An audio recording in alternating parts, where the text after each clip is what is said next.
안녕하십니까?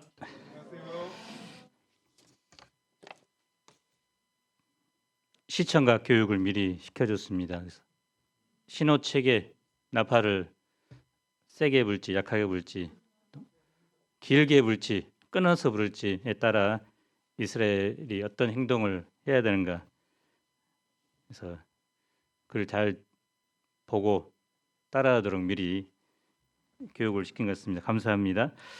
17절, 9장 17절 함께 읽어봅시다. 시작.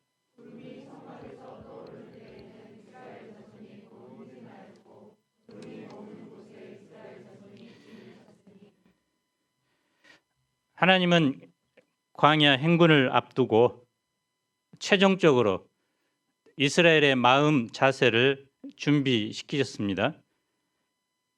또 신호 체계를 만드십니다. 이것이 광야를 가장 안전하게 통과할 수 있는 방법입니다. 하나님은 이스라엘 백성을 어떻게 인도하십니까? 첫째, 유월절을 지키도록 하십니다. 이스라엘이 애굽 땅에서 나온 다음의 첫째 달입니다. 여호와께서 시내 광야에서 모세에게 말씀하십니다. 9장 2절을 보십시오. 이스라엘 자손에게 유월절을 그 정한 기일에 지키게 하라. 그리고 모세의 명령을 따라서 그달 14째 날 해질 때 이스라엘 백성은 유월절을 지킵니다. 두 번째 유월절입니다. 여호와께서 모세에게 명령하신 것을 다 따라서 행하고 있습니다. 유월절은 하나님께서 애굽에서 어린 양의 피를 통해 이스라엘을 구원하신 날입니다. 유월절을 지키면서 이스라엘 백성들은 내가 더 이상 너의 백성이 아니구나, 하나님의 백성이구나, 우리 집 장자들이 죽어야 하는데 하나님께서 살려주셨구나 깨달았을 것입니다. 이제 광야의 유월절을 통해서 이스라엘 백성은 하나님과 언약을 맺었는데 언약 백성으로서 새 출발을 하게 됩니다. 거룩한 백성 제사장 나라의 사명을 품고 광야를 행진합니다. 그 행진의 뿌리는 유월절입니다. 우리의 모든 신앙생활의 뿌리가 바로 구원의 은혜입니다. 하나님의 백성으로 사는 것, 거룩한 제사장 나라로 사는 것, 곳곳의 삶의 일터에서 사는 모든 것의 뿌리는 구원입니다. 구원에 대한 감사와 감격이 있어야 힘든 광야 생활을 견딜 수 있습니다. 구원의 은혜는 첫사랑의 감격과도 같습니다. 가정이 아무리 힘들어도 부부가 첫사랑의 감격을 간직하고 있으면 참고 견딥니다. 신앙생활도 마찬가지입니다. 믿음으로 산다고 마냥 현실은 너무나 힘들고 어려운 광야의 연속입니다. 예상하지 못한 사건들을 만납니다. 그래도 주님이 나를 구원해 주신 은혜를 기억하면 그 길을 감사하며 걸을 수 있습니다. 그런데 그들에게 무슨 일이 일어났습니까? 어떤 사람들이 시체를 만져 부정하게 되었고 유월절을 지키지 못합니다. 그들은 모세를 찾아와 항의합니다.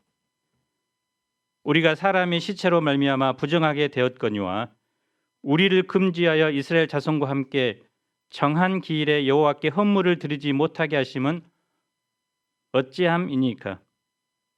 모세는 이때 당신들 왜 하필이면 시체를 만져 이렇게 귀찮게 라고 하지 않습니다. 또 지금까지의 경험과 또 자기 생각대로 처리하지도 않습니다. 그들을 기다리게 한 후에 여호와께 묻습니다. 하나님의 명령을 기다립니다. 여기서 보면 거의 신적인 존재라고도 할 수 있는 모세라고 해도 모든 것을 알고 있는 사람은 아닙니다. 모세라고 하나님의 뜻을 다 아는 것이 아닙니다. 가끔 모르는 것도 있습니다. 모세는 겸손하게 자신의 한계를 인정하고 하나님의 뜻을 물어봅니다. 하나님께서는 10절로 14절까지 길게 그리고 자세하게 말씀하십니다. 시체로 말미암아 부정하게 되든지 여행 중이어도 다 여호와 앞에 유월절을 지키도록 명령하십니다. 단 본래 날짜보다 한 달 후에 지켜야 합니다. 이것을 늦은 유월절이라고 부릅니다. 이스라엘 랍비들은 그러면 이 먼 여행이 어디까지 해당되는가에 대해서 연구를 많이 한다고 합니다. 그래서 하루 동안 여행길에서 자기 문턱까지 갈 수 있는 거리를 먼 여행이라고 기준을 잡았고, 어떤 분은 유명한 마카비의 고향에서 예루살렘까지 28km 정도 되는데 이 28km가 먼 여행이라고 부르기도 했습니다. 아무튼 그 키로수는 중요하지 않습니다. 중요한 것은 하나님께서는 꽉 막힌 고지식한 분이 아니시라는 것입니다. 융통성을 가지고 또 사람에 맞게 율법을 플렉서블하게 적용하신다는 것입니다. 그러나 만일 이런저런 이유를 대면서 유월절을 지키지 않으면 그 백성 중에서 끊어지게 된다고 합니다. 백성 중에서 끊어지는 것이 무엇일까요? 신약에는 출교라는 단어가 있죠. 하나님의 백성 중 하나로 받아들이지 않는다는 것입니다. 이스라엘 공동체에서 버림을 받는다는 것입니다. 일명 호적에서 파는 것이죠. 회중이 드리는 예배에서 축출되는 것입니다. 조상들과 함께 묻히지 못하는 것입니다. 경우에 따라서는 죽임을 당하기도 합니다. 그런데 타국인도 온하면 이방인들도 할례를 받은 사람은 이 유월절을 지킬 수 있습니다. 신약 시대를 사는 우리는 성찬을 통해서 유월절을 되새깁니다. 예수님은 마지막 유월절을 지키면서 유월절의 의미를 예수님의 십자가와 연결시키셨습니다. 사도 바울도 고린도전서 5장 7절에서 이렇게 말합니다. 우리의 유월절 양 곧 그리스도께서 희생되셨느니라. 그 후부터 우리는 성찬식을 통해서 유월절을 기념합니다. 나의 죄를 위해 죽으시고 살아나시고 구원하신 그 은혜를 기억합니다. 그래서 1년에 보통 우리는 2번 하는데요. 천주교는 매주 이 성찬식을 행합니다. 이 성찬을 통해서 나 같은 사람을 죄에서 구원하시고 또 이 시대 성경 선생이요 목자로 삼으신 소명을 기억하게 됩니다. 그래서 구원의 은혜를 기억하는 이것이 모든 삶과 신앙의 뿌리라고 할 수 있습니다. 둘째, 구름 내비게이션을 주십니다. 9장 15절을 봅시다. 한번 읽겠습니다. 시작.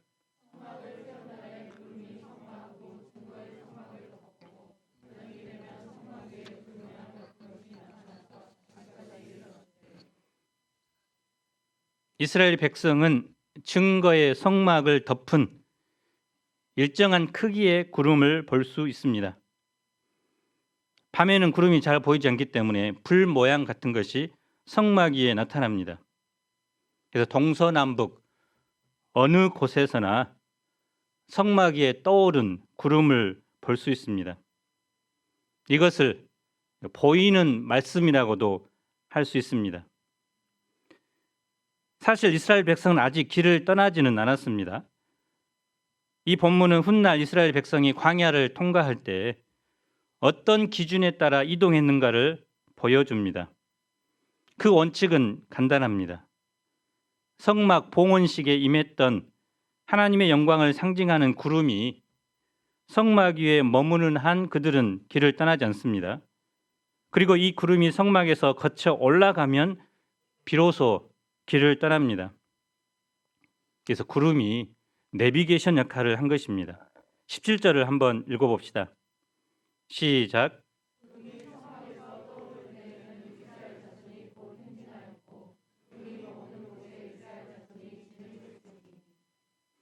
구름이 성막 위에 몇 달, 몇 주, 며칠, 심지어 몇 시간을 머물든지 상관없이 동일한 원칙이 적용됩니다.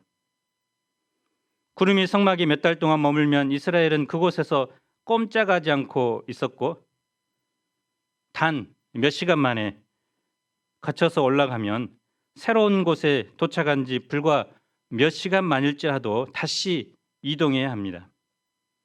그래서 이 일에 있어서 이스라엘 백성들은 하나님께 철저히 순종을 합니다. 여러분 이사를 많이 다녀보셨죠?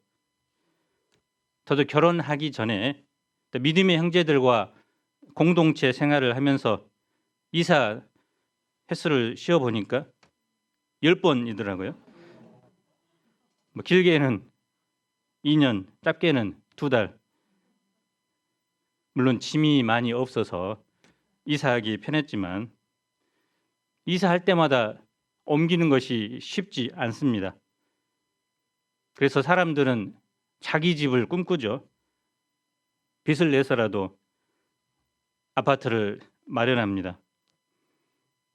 그래서 이사 안 가는 것이 꿈인 사람, 또 집에 화장실 3개인 사람이 꿈인 사람이 있습니다.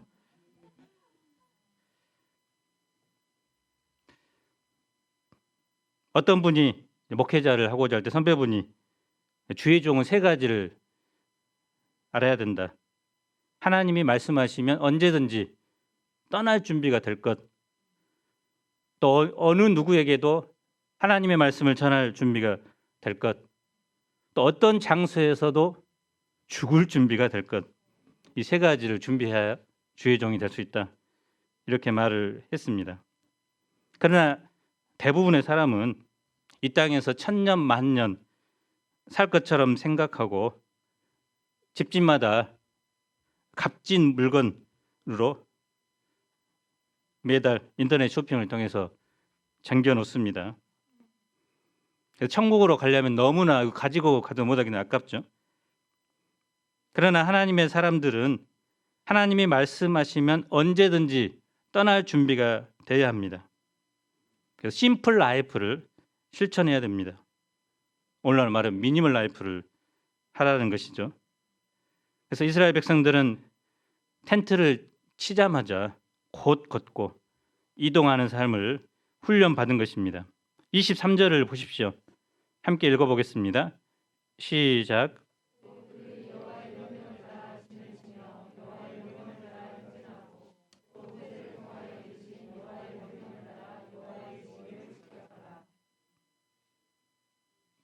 본문에는 가장 많이 반복되는 단어는 구름인데요. 11번 나오고 그 다음에 많이 나오는 단어가 여호와의 명령을 따라라는 말이 7번 반복하여 나옵니다. 구름, 또 여호와의 명령을 따라는 거의 비슷한 의미입니다. 이스라엘 백성은 처음부터 끝까지 여호와의 명령을 따랐습니다. 여호와께서 모세를 통해 하신 말씀을 따랐습니다. 여호와께서 가라고 하시면 가고 멈춰라 하시면 멈췄습니다. 그들은 어디로 거쳐서 어디까지 가야 하는지에 대해서는 자세히 몰랐습니다. 오직 구름을 보면서 늘 구름을 관찰하면서 여호와의 명령을 따라서 움직이고 있습니다. 여호와께서 그들의 보폭과 걸음새, 걷는 속도와 걷는 방향 등을 정해 주시면 그들은 다만 순종할 따름입니다. 그들이 이렇게 하려면 자기 생각을 비워야 했고 여호와 중심으로 생활해야 합니다. 그들은 하나님과 함께 걷기를 실천했습니다.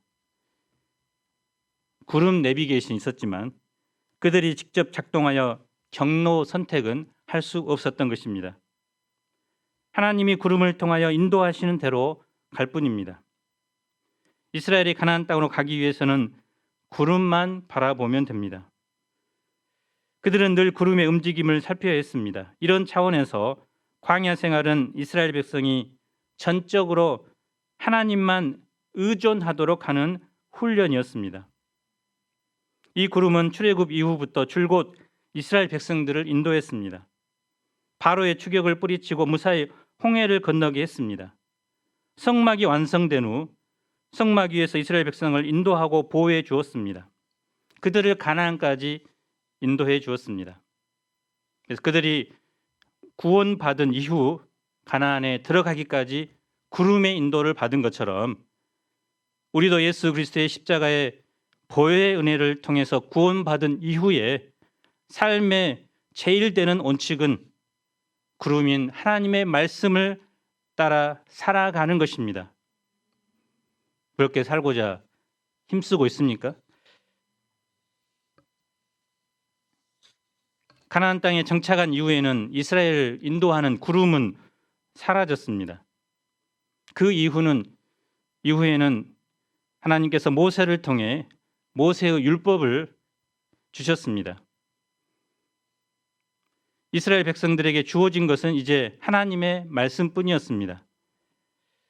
우리 삶을 진지하게 생각하면 언제 어디에서 어떻게 끝날지 아는 사람은 없습니다. 그냥 사는 것입니다. 다만 분명한 한 가지 사실은 하나님께서 나와 함께 하신다는 점입니다. 택한 백성은 말씀으로 인도한다는 것입니다. 그런데 구름이 떠 있어도 하나님께서 우리에게 말씀하셔도 그것에 민감하지 못한다면 또 영적 눈이 가려져 있다면 말씀을 따라 살 수 없습니다. 어떻게 해야 될까요? 매일매일 삶 속에서 하나님의 말씀을 묵상하고 또 인생길 앞에 하나님께 기도하는 삶을 살 수밖에 없습니다. 앞길이 잘 보이지 않고 어떻게 해야 될지 알지 못할 때 엎드려 기도해야 합니다. 오늘 새벽에도 우리 박치영 목사님이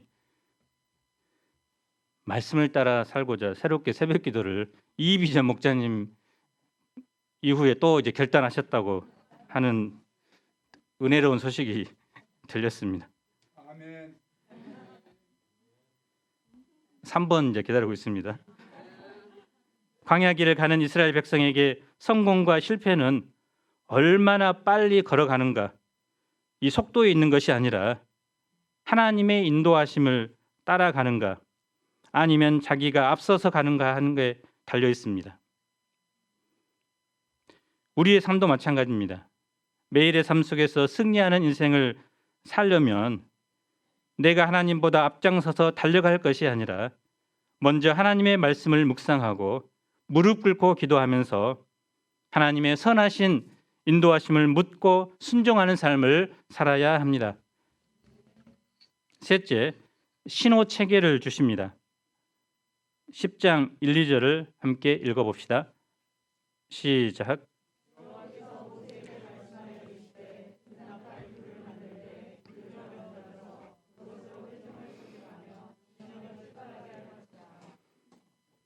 당신은 요즘같이 스마트폰으로 단톡으로 알릴 수도 없고 대형 스피커도 없습니다. 200만 명이 넘는 이스라엘 백성을 진두지휘하기란 쉽지 않습니다. 이 백성을 통제하기 위해서는 단순한 신호 체계가 필요합니다. 그 신호를 알리는 가장 좋은 수단이 나팔이었습니다. 은나팔은 길이가 45cm 정도 되었는데 그 소리가 아주 멀리까지 들렸다고 합니다. 나팔의 용도는 4가지입니다. 먼저 소집 나팔입니다. 나팔 두 개를 한꺼번에 길게 불면 회중이 하나님께 나오고 하나만 길게 불면 천부장이 나옵니다. 다음으로 행군 나팔입니다. 첫 번째 나팔을 크고 짧게 불면 동쪽 진영, 두 번째로 크게 짧게 불면 남쪽 진영, 서쪽 진영, 북쪽 진영으로 행진을 합니다. 세 번째는 전쟁을 알리는 나팔입니다. 9절을 보십시오. 함께 읽어봅시다. 시작.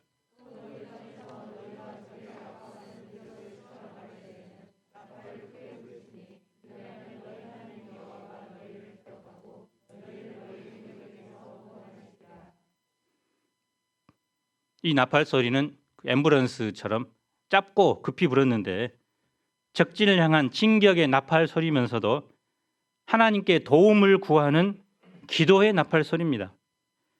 마지막으로는 찬양의 나팔입니다. 10절을 보십시오. 또 너희의 희락의 날과 너희가 정한 절기와 초하루에는 번제물을 드리고 화목제물을 드리며 나팔을 불라. 그로 말미암아 너희 하나님이 너희를 기억하시리라. 나는 너희의 하나님 여호와니라. 하나님은 이스라엘 백성이 기쁨으로 나와 나팔을 불며 감사의 제물을 드리는 것을 기뻐하시고 그들을 더욱 축복해 주신다고 말씀하십니다. 그런데 나팔은 누가 붑니까? 8절을 보면 그 나팔은 아론의 자손인 제사장들이 불지니 이는 너희 대대의 영원한 율례니라. 그래서 아론의 혈통을 이어받은 제사장들만 불어라고 합니다. 이것이 하나님이 정하신 율례라고 합니다. 왜 그럴까요? 고린도전서 14장 8절은 말씀합니다. 만일 나팔이 분명하지 못한 소리를 내면 누가 전투를 준비하리요? 아까 마이크가 막 겹쳐서 했을 때 어디에서 성경을 읽어야 될지 좀 헷갈렸잖아요. 그래서 아무나 나팔을 불어대면 혼란스러워지게 됩니다. 나팔 소리는 강약과 길이에 따라 전달하는 내용이 달라지기 때문에 제사장들은 착오나 실수가 없이 정확하게 나팔을 불 수 있도록 평소에 숙련되어 있어야 합니다. 그런 후에 나팔을 불어 하나님의 뜻을 정확하게 전달해야 합니다. 그래서 이 나팔은 들리는 하나님의 말씀이라고 할 수 있습니다. 백성은 나팔 소리가 나면 그 소리가 무슨 뜻인지 분별하고 그 뜻에 일사불란하게 순종해야 합니다. 그래서 제사장도 제대로 불어야 되고 백성들도 그 소리를 제대로 알아야 합니다. 그런데 특히 전쟁에서 제사장의 역할을 주목해야 합니다. 보통 전쟁은 군대 장관이 지휘하고 나팔을 불어야 할 것 같은데 전쟁에도 제사장이 나팔을 붑니다. 신명기 20장 1절로 4절을 봅시다. 한번 읽어봅시다. 시작.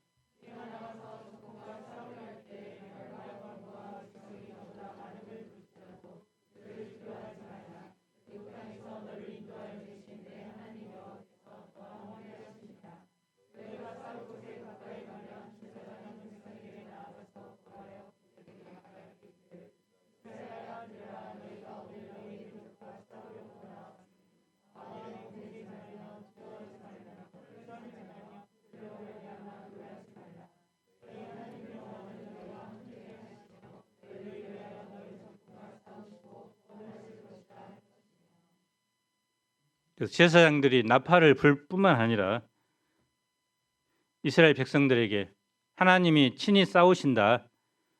너희는 두려워하지 말라고 격려하고 있습니다. 하나님의 사람들이 영적 전쟁을 싸우고 있는 영혼들에게 하나님이 너와 함께 하신다. 하나님이 친히 싸우신다. 두려워하지 마 하면서 격려하라는 것입니다.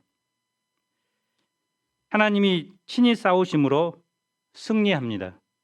이스라엘이 치르는 전쟁은 평범한 전쟁이 아니라 하나님께 속한 거룩한 전쟁입니다.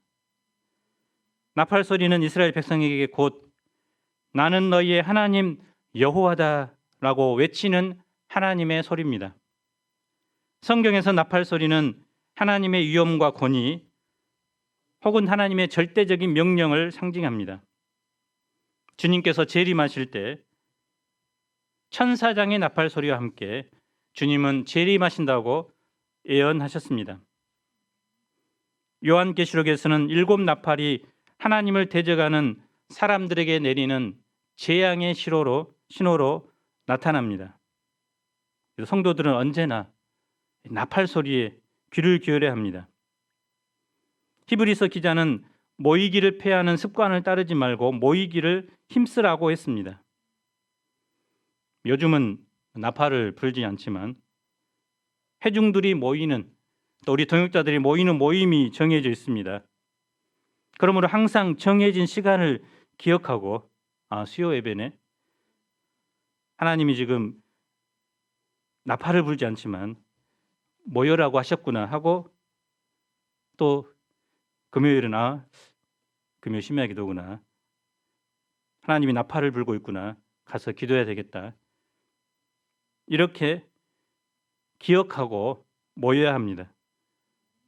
외목자들이 나팔을 불 수 없었기 때문에. 또 진군 나팔 소리에 귀를 기울여서 주님께서 맡기신 사명을 감당해야 합니다. 우리 이비저 목자님이 실무장으로서 기도 모임 때마다 나팔을 불고 있는데, 그때 우리가 함께 동역해서 그 방향에 순종해서 보조를 맞춰 나아가야 합니다. 또 사명의 땅으로 나갈 때 우리는 담대히 복음의 나팔을 불어야 합니다. 특히 복음의 군사들은 언제나 영적인 전쟁터에 나가는 군인들과 같이 기도의 나팔을 불며 하나님을 전폭적으로 의지해야 합니다. 우리는 감사와 찬양의 나팔을 불며 하나님께 영광을 돌려야 합니다. 개인적으로 구원의 은혜를 감사하고 감사와 찬양의 나팔을 불어야 합니다. 이처럼 우리가 하나님의 나팔 소리에 귀를 기울이며 살면 주님의 재림 나팔 소리를 듣고 영원한 하나님 나라로 인도될 것입니다. 16세기 스코틀랜드의 종교개혁자 존 낙스는 하나님의 나팔수라는 별명을 가졌습니다. 당시 스코틀랜드는 심히 부패하고 혼란했지만 누구도 감히 하나님의 말씀을 담대하게 전하지 못했습니다. 그렇다 했다가는 즉시 처형되기 때문입니다. 그러나 존 낙스는 목숨을 걸고 진리의 말씀을 분명히 선포합니다. 존 낙스의 메시지는 수백 개의 나팔보다 더 강력하게 백성의 심령에 울려 퍼집니다. 메리 스튜어트 여왕은 피의 여왕이라 불릴 만큼 무서웠지만 그녀가 유일하게 무서워한 사람이 존 낙스였습니다. 존 낙스가 말씀을 선포할 때 얼마나 열정이 넘쳤던지 마치 설교단을 산산조각내고 그 위로 날아오를 것 같았다고 사람들은 웅성거렸습니다. 그의 말씀을 듣는 사람들은 너무나 양심이 찔려서 펜을 잡고 필기할 수 없을 정도였다고 합니다. 마찬가지로 이 시대 우리는 말씀의 나팔수, 복음의 나팔수로 부름받았습니다. 우리 목자님들은 진리의 말씀을 옳게 분별하여 양들에게 하나님의 뜻을, 하나님의 말씀의 의미를 명확하게 전달해 주는 데 힘을 기울여야 합니다. 또 양님들은 우리 목자님들이 전해주는 그 말씀을 잘 순종해야 합니다. 우리가 이 시대에 말씀을 맡은 자로서 날마다 말씀을 통해 하나님의 음성에 귀를 기울이고 이 하나님의 말씀을 정확하게 선포하는 삶을 살 수 있기를 기도합니다. 넷째, 돕는 자를 주십니다. 10장 11절을 보십시오. 민수기 1장에서 10장 10절까지는 준비 과정을 기록했습니다. 모세가 시내산에 올라가 십계명을 비롯한 율법을 하나님께로부터 받았고 또 성막을 만들었습니다. 제사 제도를 수립하고 제사장들을 위임합니다. 인구 조사를 하고 진 편성하고 행진 순서까지 마쳤습니다. 그리고 두 번째 유월절을 지켰습니다. 이스라엘 백성은 시내 광야에서 약 11개월간 머물면서 하나님 나라의 백성으로 필요한 모든 제도를 정비합니다. 마침내 둘째의 둘째 달 수문 날에 구름이 증거의 성막에서 떠올랐습니다. 이제 행진을 개시하라는 제사장의 은나팔 소리가 광대하게 울려 퍼졌습니다. 레인들은 잽싸게 성막을 운반할 준비를 하고 각 지파들은 자기의 장막을 걷고 짐을 정리하여 나팔 신호를 따라 행군을 시작했습니다. 29절로 32절을 보십시오. 여기에는 모세가 차남 호밥을 동역자로 얻는 내용입니다. 모세는 차남에게 광야를 행군할 때 안내자 역할을 부탁합니다. 호밥의 반응이 무엇입니까? 나 집에 돌아갈라이죠. 고향이 그리웠습니다. 그때 모세는 정중하게 그에게 우리의 눈이 되어달라고 부탁합니다. 하나님이 구름으로 이스라엘 백성을 인도하시지만 그 과정 속에서 실제적인 도움을 주는 사람도 필요하다는 것입니다. 호밥은 광야에서 태어나서 평생 광야에서 생활한 광야 생활 전문가입니다. 우리도 하나님의 말씀과 성령을 통해서 하나님의 인도함을 받는 삶을 매일 살고 있지만 또 분야별로 필요한 문제들 해결하는 데 있어서는 전문가의 도움을 구해야 합니다. 아플 때는 먼저 기도해야 되지만 의사의 도움을 받아야 합니다. 법적인 문제는 법률가의 조언을 받아야 합니다. 마음이 아픈 자들은 우리 김에스라 목사님 또 문 프리실라 목사님에게 가서 상담을 받기도 해야 합니다. 물론 신앙적인 문제는 목회자나 경험이 많은 윗 목자들의 도움을 받을 수 있습니다.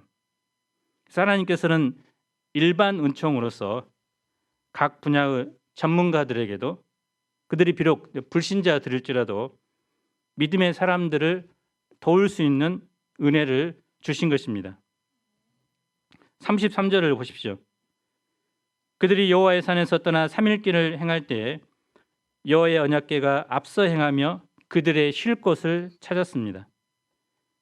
언약궤는 움직이는 성소로서 여호와 하나님의 임재와 통치하심을 상징합니다. 언약궤가 앞서 행하면서 쉴 곳을 찾았다는 것은 하나님께서 선한 목자와 같이 그 백성을 인도하셨다는 것입니다. 궤가 떠날 때와 머물 때마다 모세가 백성을 대표해서 간절히 기도합니다. 일명 언약궤 노래입니다. 궤가 떠날 때는 이렇게 말합니다. 기도합니다. 여호와여 일어나사 주의 대적들을 흩으시고 주를 미워하는 자가 주 앞에서 도망하게 하소서. 궤가 머물 때는 여호와여 이스라엘 종족들에게로 돌아오소서라고 기도합니다. 그래서 하나님께서 앞서 행하시면서 모든 대적들을 물리쳐 주시도록 또 그들을 적과 꿀이 흐르는 가나안 땅으로 인도해 주시도록 고백한 것입니다.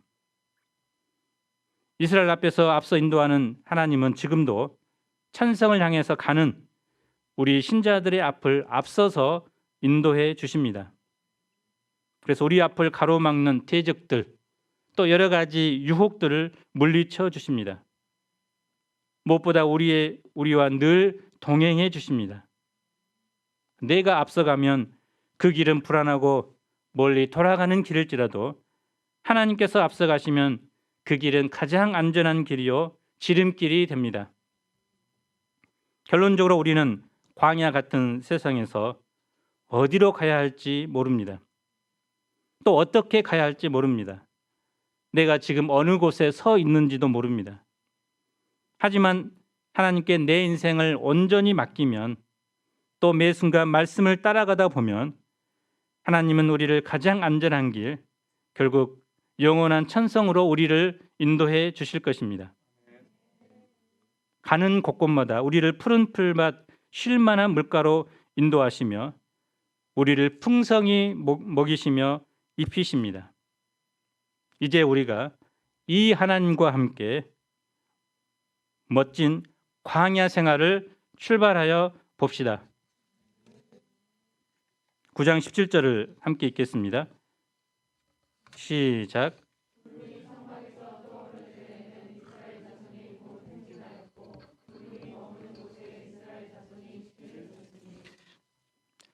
기도하겠습니다. 하나님 아버지, 저희가 예수 그리스도의 보배 피로 구원함을 받았는데 우리가 늘 이 구원의 감격과 기쁨으로 살게 하시고 내가 바로 하나님의 자녀여 또 말씀을 맡은 자로서라는 분명한 적재성을 가지고 살아가도록 도와주시기를 기도합니다. 주님의 말씀과 성령으로 광야 같은 이 세상 길을 걸어가게 하시고 무엇보다 하나님께서 저희를 이 시대에 복음의 나팔수로 불러주셨는데 죄 가운데 죽어가는 자들에게 생명의 말씀을 전하는 나팔수의 역할을 힘써 감당할 수 있도록 축복해 주십시오. 특별히 가을 제자 수양회를 축복해 주시고 저희가 하나님의 놀라운 사랑과 긍휼과 또 은혜를 하나님의 헤세드를 체험하는 수양회가 되도록 도와주시기를 간절히 기도합니다. 예수님 이름으로 기도합니다.